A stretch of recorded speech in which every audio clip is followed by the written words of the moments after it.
Bienvenidos, buenos días. Bienvenidos al Colegio de Ingenieros de Caminos, Canales y Puertos. Querido presidente INECO, querido Jesús, queridos amigos y compañeros.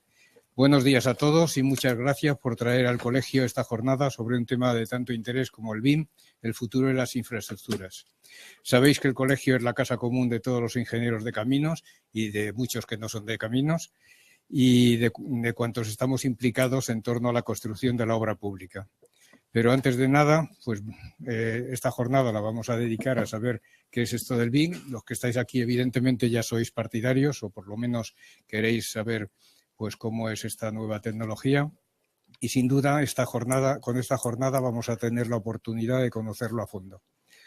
La metodología BIM, habitualmente asociada anteriormente al ámbito de la edificación, también se aplica en la ingeniería civil y en la obra pública, en las infraestructuras, a través de la exposición de casos reales tanto en la fase de diseño como en la construcción. Estamos hablando, como sabéis, de un proceso inteligente basado en modelos 3D que ofrece una visión precisa, accesible y práctica para permitir una mejor toma de decisiones durante el ciclo de vida del proyecto.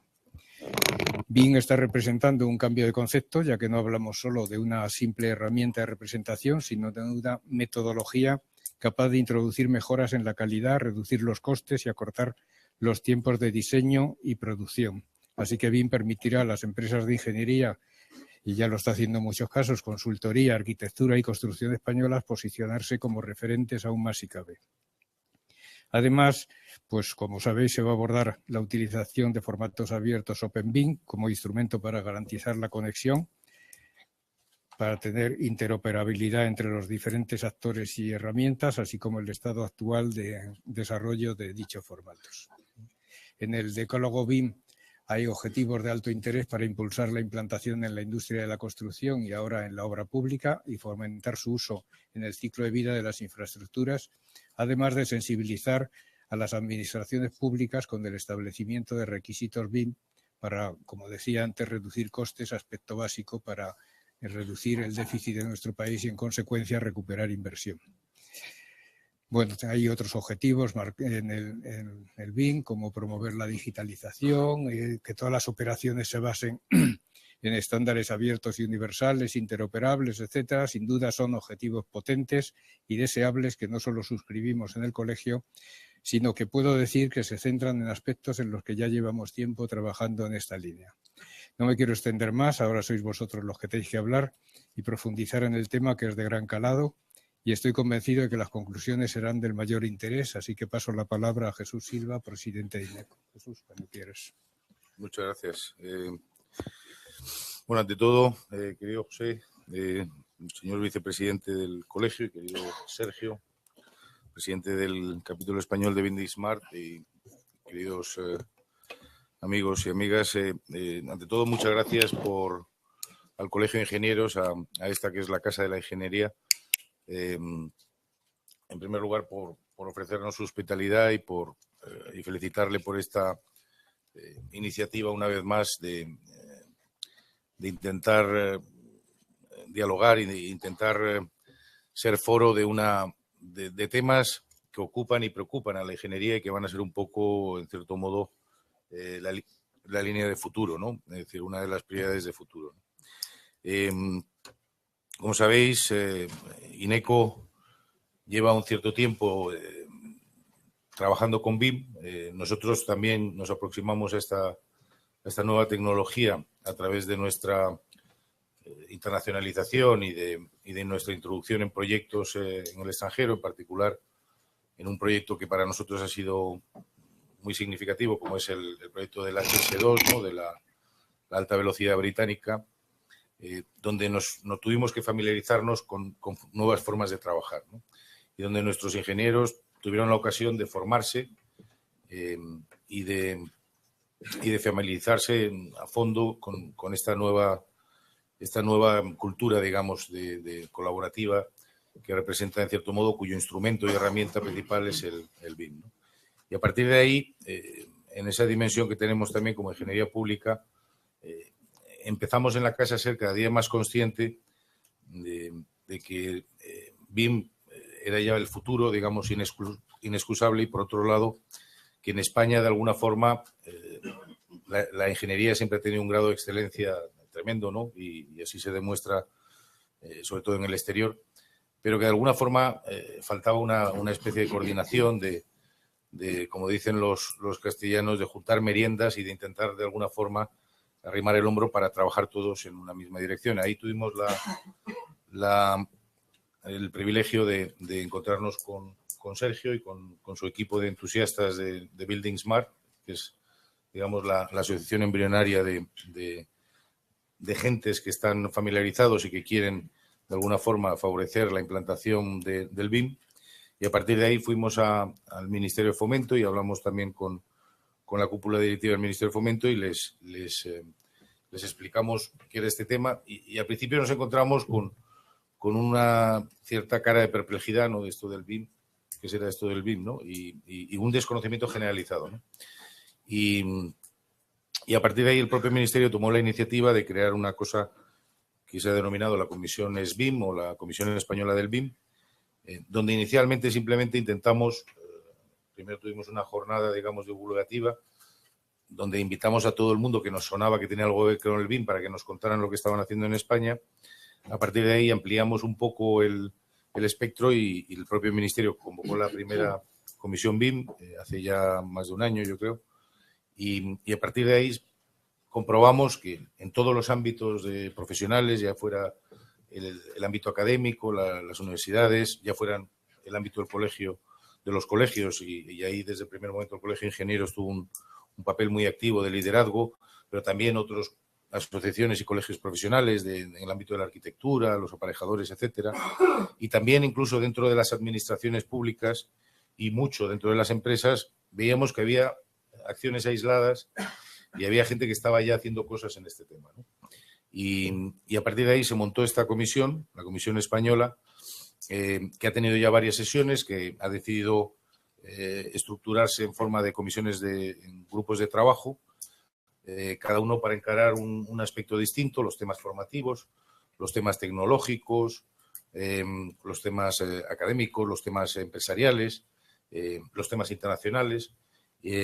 Y ahí está la comisión trabajando, ha celebrado ya varias reuniones y yo creo que durante estas jornadas vamos a ver algunos de sus resultados y algunos de los INECO y los ingenieros de INECO, el equipo de INECO está colaborando, haciendo un poco el trabajo de secretariado de esta comisión y de coordinar los distintos grupos.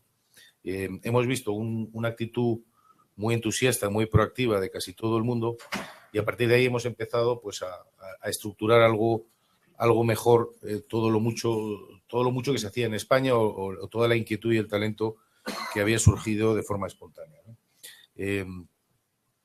En algunos casos, por ejemplo, en la Comunidad Autónoma de Cataluña, se habían también constituido una especie de comisión y había ya iniciativas incluso desde el punto de vista administrativo de poner fecha, porque al final la madre del cordero siempre es la fecha, ¿no? A partir de qué fecha el BIM va a ser obligatorio en las licitaciones públicas, etcétera, ¿no?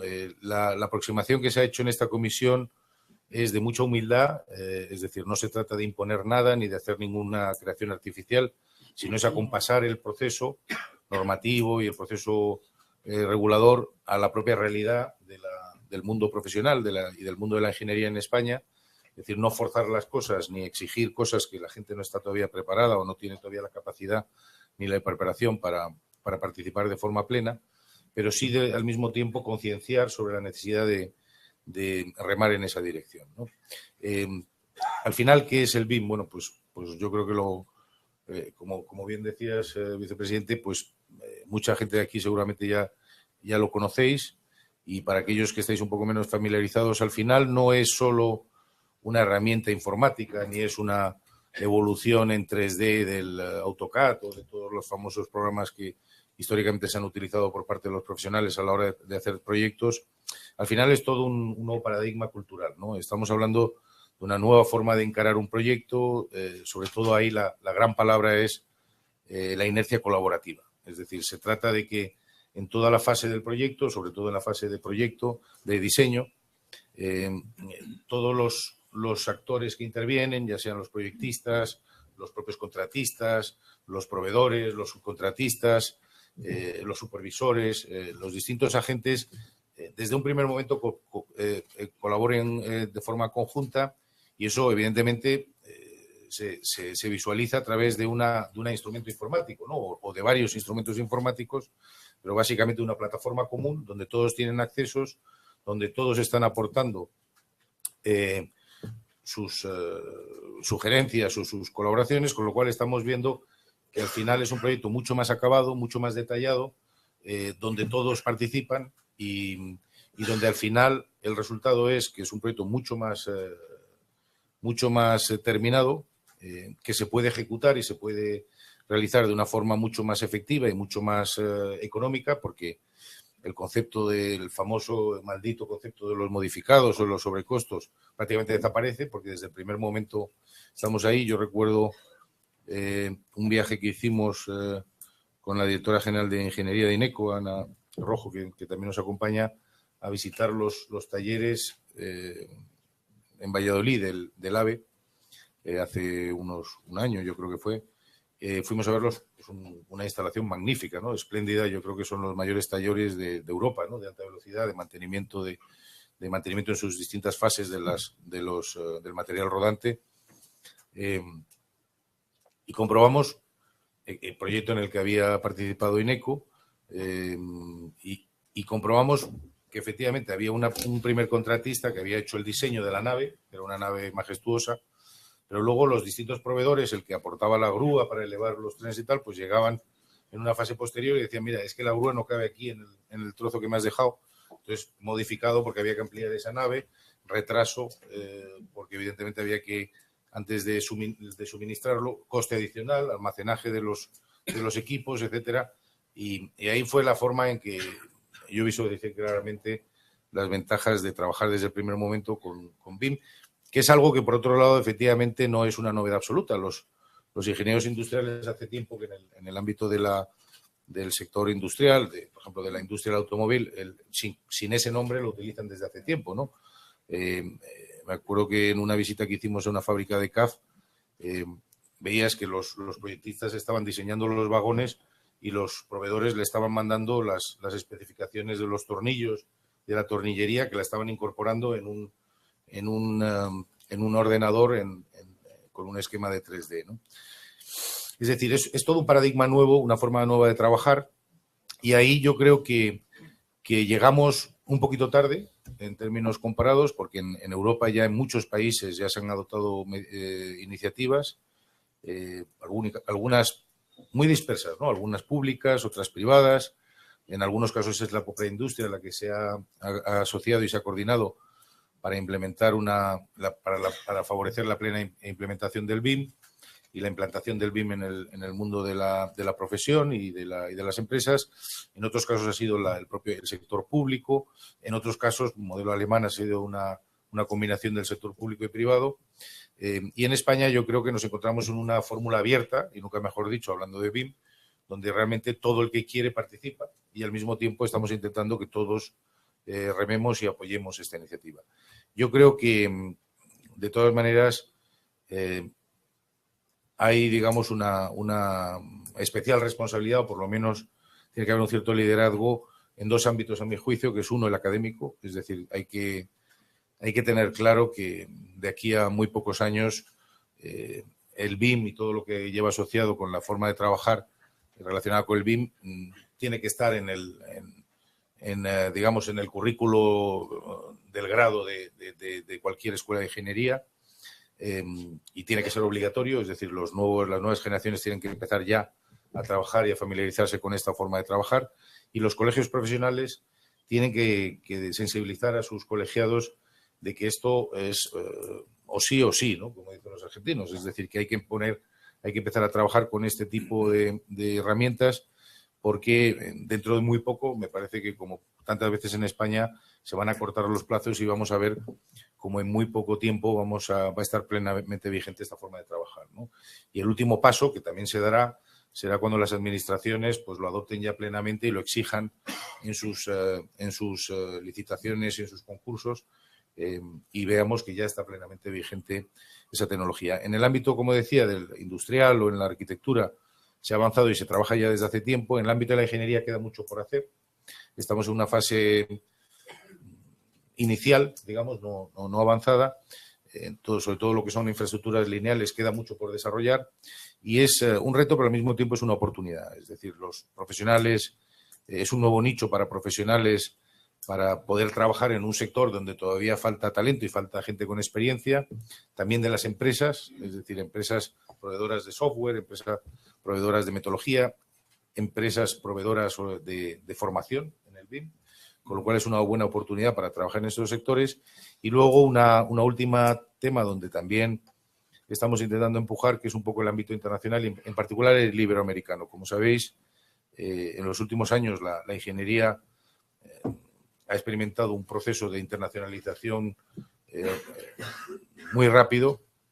Hay muchas empresas y muchas ingenierías y también muchos profesionales que están trabajando ya en el exterior y sobre todo en muchos proyectos en América Latina.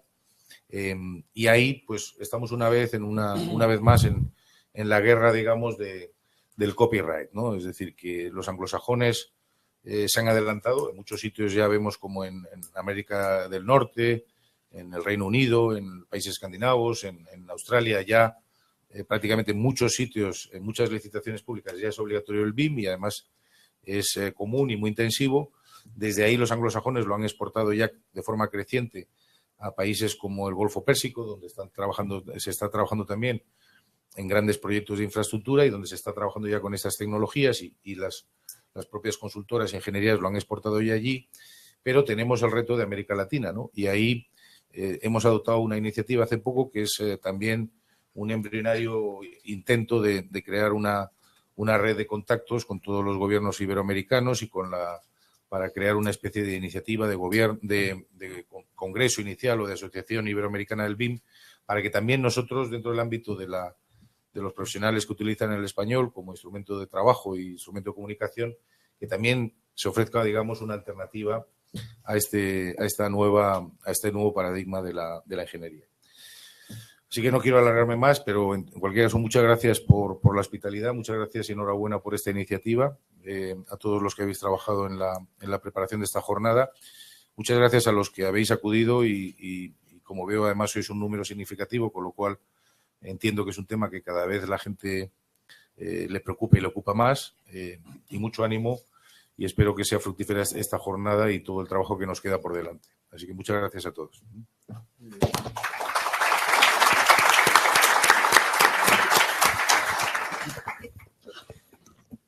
Bueno, para finalizar esta introducción, ¿no? Esta apertura de la jornada, yo de forma muy breve quería comentar que BIM es tan simple como colaborar para construir mejor. Y es un poco lo que aquí hemos hecho los presentes, tanto INECO, la comisión SBIM y el colegio y Building Smart, para organizar esta jornada con el objetivo es un objetivo que ya iniciamos ya hace un tiempo, de difundir, de divulgar, de mejorar el nivel de madurez que tiene el sector, que tienen los profesionales, pero con un matiz que yo creo que es bastante importante y nada desdeñable. Y es que hasta ahora habíamos estado muy enfocados en lo que podría ser edificación y efectivamente nos estábamos dejando una pata igual de importante como es la de las infraestructuras. Es cierto lo que comentaba Jesús, que BIM para infraestructuras, pues digamos, ha empezado un poco más tarde que BIM para edificación en su desarrollo, ¿no? Pero desde mi punto de vista eso no quiere decir que llegue más tarde a la meta, ¿no? Al objetivo que se pueda plantear. Ya que aunque sí que es verdad también que la tecnología y tanto la parte a lo mejor de procesos o de estándares está un poco menos desarrollado, también es cierto, y los arquitectos que haya que no se molesten de lo que voy a comentar, que la capacidad de los ingenieros para colaborar, para trabajar de forma conjunta y para ponerse de acuerdo, entiendo que es bastante alta y va a poder pues ayudar a cortar, ¿no? Un poco esa diferencia de velocidades que puede haber entre edificación e infraestructuras. Quiero comentar también que, y al hilo de lo que comentaba Jesús sobre la influencia que tiene España en Latinoamérica, y es que tanto desde Chile como desde Panamá ahora mismo estamos desarrollando unos convenios de colaboración con Building Smart España porque les interesa todo lo que hagamos, ¿no? Entonces ahí sí que es cierto que podemos aprovechar ese papel de difundir, de desarrollar nuestra forma de trabajar, nuestras metodologías, para exportarlas allí, porque desde luego las quieren recibir con los brazos abiertos. Por último, quiero agradecer también al colegio que nos ceda luego un espacio para celebrar nuestra asamblea de socios esta tarde. Muchas gracias. Y comentar que, bueno, que para hacer el seguimiento vía Twitter, el hashtag que tenéis detrás en la pantalla, pues bueno, por si surgen además pues comentarios o debates que supongan que la jornada no se acabe hoy a las 2, sino que la jornada pueda continuar después con ese debate o esos comentarios que puedan surgir un poco entre todos. Y por mi parte nada más. Muchas gracias.